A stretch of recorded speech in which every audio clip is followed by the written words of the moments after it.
আগামী নির্বাচনে দেশের মানুষ ভোট ডাকাত ও ফ্যাসিবাদের ছায়া দেখতে চায় না বলে মন্তব্য করেছেন জামায়াত ইসলামীর আমির ডাক্তার শফিকুর রহমান। তিনি বলেন, 12ই ফেব্রুয়ারি দেশের মানুষ ফ্যাসিবাদ, ভোট ডাকাত ও ব্যাংক ডাকাতদের বিরুদ্ধে ভোট দেবে।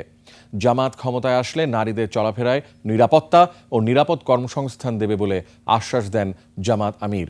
জনসভায় এনসিপির আহ্বায়ক নাহিদ ইসলাম বলেন, আগামী নির্বাচনে কোনো লুটেরাদের ক্ষমতায় আসতে দেয়া হবে না।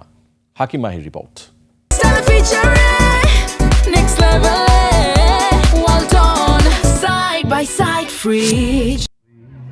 তফসিল অনুযায়ী শুরু হয়েছে রাজনৈতিক দলগুলোর নির্বাচনী প্রচারণা। সে অনুযায়ী ঢাকা 15 আসনে বাংলাদেশ জামায়াত ইসলামীর আমির ডাক্তার শফিকুর রহমানের নির্বাচনী জনসভা দিয়ে প্রচার শুরু করেছে দলটি।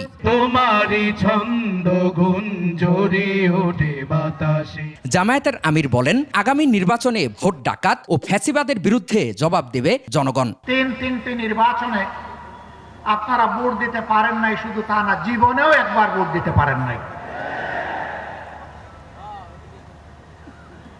এই ভোট যারা কেড়ে নিয়েছিল তাদের নাম হচ্ছে ভোট ডাকাত। আপনারা কি নতুন কোনো ভোট ডাকাত দেখতে চান? আমরা নতুন কোনো ভোট ডাকাত দেখতে চাই না। হ্যাঁ ভোটের পক্ষে প্রচারণার অংশ হিসেবে জামায়াত আমির বলেন, দেশের কাঠামো পরিবর্তনে হ্যাঁ ভোট দেবে তারা।